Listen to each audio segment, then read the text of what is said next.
बिस्मिल्लाहिर्रहमानिर्रहीम। अस्सलाम वालेकुम। CS504 सॉफ्टवेयर इंजीनियरिंग 1 10 दिसंबर इसकी लास्ट डेट है। आप लोगों ने यूज़ केस और उसके रिलेटेड कुछ इमेजेस हैं, उसमें आपने बताना है कि कौन सा सही है। Extend between two use cases कब इस्तेमाल करते हैं और इंक्लूड कब इस्तेमाल करते हैं। तो इसके लिए आप अगर पढ़ लें तो अच्छी बात है। There can be two relationship among, तो आपको 10 जगह पे लेबल करना, तो उसको भी देखना है। मैंने एक तो बातें ढूंढी हैं। इंक्लूड जो होता है उस वक्त इस्तेमाल करते हैं जब कोई चीज़ मैंडेटरी हो, लाजमी हो, और extend is use when optional. इसकी मुझे एक मिसाल मिली जो कि मुझे बहुत ही पसंद आई। इंक्लूड, अगर हमने सिटी से बाहर जाना है तो हम इंक्लूड कब इस्तेमाल करेंगे? Drive the car. अगर हमने जाना है कहीं पे तो ड्राइव द कार करना लाजमी है, नहीं करेंगे तो फिर नहीं जा सकेंगे।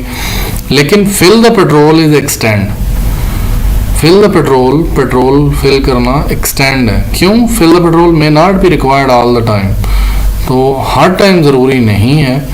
तो इसलिए हम जब कोई चीज़ ऑप्शनल होती है तो वहाँ एक्सटेंड यूज़ करते हैं, जब कोई ज़रूरी चीज़ होती है वहाँ इंक्लूड यूज़ करते हैं। जैसे कि उसने कहा कि मैंने एक ऑर्डर प्लेस किया और मुझे प्रिंट ऑर्डर रसीद चाहिए, तो उसके साथ एक्सटेंड है।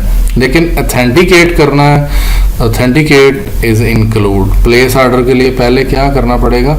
अथेंटिकेशन करनी है, तो वो इंक्लूड है, वो एक्सटेंड नहीं है कि मतलब अथेंटिकेशन किए बगैर ही ऑर्डर प्लेस हो जाए। तो लेकिन प्रिंट रसीद या ऑर्डर प्रिंट, तो वो एक्सटेंड है। मतलब आपको रसीद चाहिए या नहीं चाहिए, आप कहते हैं नहीं रहने दो बस, ठीक है। तो इस तरह की सिनेरियोज में आप इस तरह और भी देख सकते हैं यूजेज एंड एक्सटेंड। तो इनकी डायग्राम से और अंडरस्टैंडिंग ला सकते हैं, लाइक दिस वन, कि इसने कहाँ कहाँ इंक्लूड और कहाँ कहाँ यूज़ किया है एक्सटेंड्स। एक्सटेंड मोस्टली कम ही यूज़ होता है, लेकिन हमारे वाले सिनेरियो में ज़्यादा है। मैंने इसको तस्वीर को सेव कर लिया और अपनी हार्ड ड्राइव पे ले गया या उसको कॉपी किया और MS पेंट में ला के पेस्ट कर दिया। उसके बाद मैंने यहाँ से इस ए पे क्लिक किया और आके जिसके साथ लिखना था उस पे मैंने टाइप कर दिया एक्सटेंड। कोई ज़रूरी नहीं है कि आपने दोबारा से इसकी डायग्राम बनानी है और इतने बड़े पंगे में पड़ना है। सिर्फ सिंपल क्लिक करें ए के ऊपर और यहाँ पे आके आप टाइप कर दें जो चीज़ आपने। लॉग एरर, हर दफ़ा तो लॉग एरर नहीं आता कि जी आपने गलती की, कई दफ़ा पासवर्ड सही भी लग जाता है, तो इट्स ऑप्शनल। मतलब लॉग एरर लाजमी नहीं कि हर दफ़ा आएगा, तो इसलिए एक्सटेंड है। लेकिन जब एक ट्रांजैक्शन प्रोसेस करनी है तो वैलिडेट यूज़र करना है, तो ये एक लाजमी है, तो इसलिए इसके साथ इंक्लूड आएगा। रिक्वेस्ट हेल्प, हम हर दफ़ा हेल्प नहीं लेते, तो हर दफ़ा ट्रांजैक्शन करनी है तो पहले हेल्प लेंगे, तो नहीं, आई थिंक सो हम हर दफ़ा हेल्प नहीं लेते, दैट्स वाई इट्स एक्सटेंड। और प्रिंट रसीद, मैं तो ATM से पैसे निकलवाऊँ तो मैं कभी रसीद लेता ही नहीं हूँ। मतलब रसीद फेंक दी उधर ही या ली नहीं, निकली नहीं, कई दफ़ा कागज़ ही ख़त्म हुए होते हैं, तो दैट्स इट्स एक्सटेंड। असल जो पंगा था fund transfer, withdraw money, deposit, तो मुझे इसके ऊपर, इन तीनों के ऊपर इशू है कि ये तीनों एक्सटेंड होंगे या नहीं। मतलब हर ट्रांजैक्शन में लाजमी तो नहीं है कि हमने फ़ंड ट्रांसफ़र ही करना, तो इट्स ऑप्शनल। मतलब फ़ंड ट्रांसफ़र करना है, विदड्रॉ मनी करनी है, डिपॉजिट मनी करनी है, तो इन तीनों में से कोई एक काम हमने करना है, या मे भी कुछ भी नहीं करना, चेक बैलेंस कर लेंगे, बैलेंस चेक किया, तो ये सारे चारों काम जो हैं वो एक्सटेंड है, सारे ऑप्शनल हैं। मतलब मैंने कार्ड डाला और मुझे कुछ याद आया, पासवर्ड लगाया लेकिन मुझे कुछ याद आया, घर से कॉल आई तो मैं वापस चला गया। इट मीन लाजमी नहीं है कि मैं कोई काम करके ही जाऊँ। That's why fund transfer, withdraw money, deposit money और चेक बैलेंस, ये तीनों के तीनों, चारों के चारों जो हैं वो एक्सटेंड हैं, ऑप्शनल है, that's why I right it. तो अगर आपको लगता है कि ये इंक्लूड होना चाहिए तो कोई जवाज़ हो फिर लिखिएगा।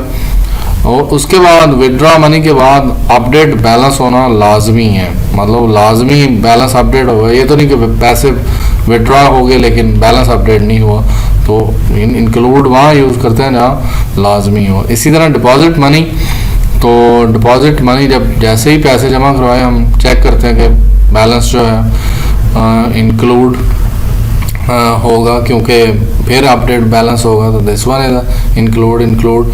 विड्रॉ मनी के ऊपर वो वेरीफाई बैलेंस करता है, मतलब लाजमी वेरीफाई बैलेंस करता है। आपने कहा 50,000 आपके अकाउंट में 40,000 था, तो वो वेरीफाई करेगा, ये तो नहीं पैसे निकाल देगा, ऑप्शनल नहीं है। तो इट मीन इनके साथ वो इंक्लूड इन चारों के साथ चेक बैलेंस, मतलब कभी कभी हम चेक बैलेंस करते हैं फर्स्ट, फिर उसके बाद आगे चलते हैं।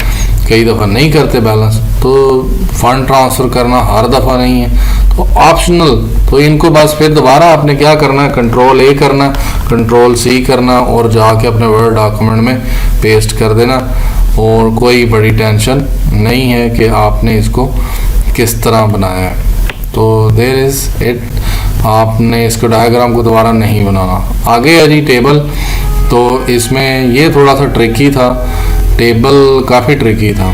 मतलब एक फ़ोन है वो आइडल पड़ा है, लेफ्ट द फ़ोन रिसीवर, आपने फ़ोन रिसीवर उठाया तो आप क्या करोगे, बटन दबाओगे तो बटनों की आवाज़ आएगी, dial tone. Next ringing hung up, आपने उस फ़ोन रिसीवर को, बेल हो रही थी, आपने फ़ोन रिसीवर को उठाया तो आप नेक्स्ट स्टेज पे क्या हो सकते हो, कनेक्टेड। तो मेरे ख्याल से हंग अप, अगर तो फ़ोन उठाना है, मतलब रिसीवर उठा लिया तो फिर ये, अगर तो पड़ा रहा तो फिर यहाँ पे डिसकनेक्टेड आ जाएगा। नेक्स्ट वन, मतलब हंग अप का मतलब कि आपने उसे लटका दिया वो, और उसके बाद फिर वो डिसकनेक्ट हो जाएगा, डिसकनेक्ट इसे कर देते हैं। अगर हंग अप का मतलब, अगर उठाना है लिफ्ट फ़ोन रिसीवर तो यहाँ पे आ गया, हंग अप पड़ा हुआ है मतलब लटक रहा है, तो फिर या मतलब वहीं पे ही है, इसको नहीं उठाया। नेक्स्ट वन डायल टोन, उसके बाद इंटर रॉन्ग नंबर, तो आगे से आपको क्या हो सकता है, बिजी टोन आ जाएगी, आगे से बिजी टोन आ सकती है, रॉन्ग नंबर है तो गलत नंबर आपने मिला दिया तो आगे से बिजी टोन आ सकती है। नेक्स्ट वन रिंगिंग, और फिर call not receive, limit reach, time out हो जाएगा। और रिकॉर्ड मैसेज आपने किया, मैसेज डन हुआ और फिर उसके बाद डिसकनेक्टेड आ जाएगा। तो आपने इसका disconnected, time out, busy tone, और अगर इसको हंग अप, अगर फ़ोन उठाना है, पिक कर लिया तो फिर यहाँ कनेक्टेड आ जाएगा। और ये सवाल जो है वो उन्होंने लिया था, मैंने बड़ी कोशिश की कि वो जवाब दे दें। तो ये सवाल आपका यहाँ से उठाया हुआ है चेक के ऊपर से, तो मैंने उन्हें ईमेल की थी कि मुझे जवाब भेज दें, लेकिन वो अभी तक नहीं आया। दैट्स वाई मैंने फिर इसको यहीं पे रोक दिया। मैंने कहा चलें बस बना देते हैं, जो आइडिया बनता है उसी को देख लेते हैं। तो ये है जी, मैं भी कोई गलती हो तो माफ़ी दे दीजिएगा।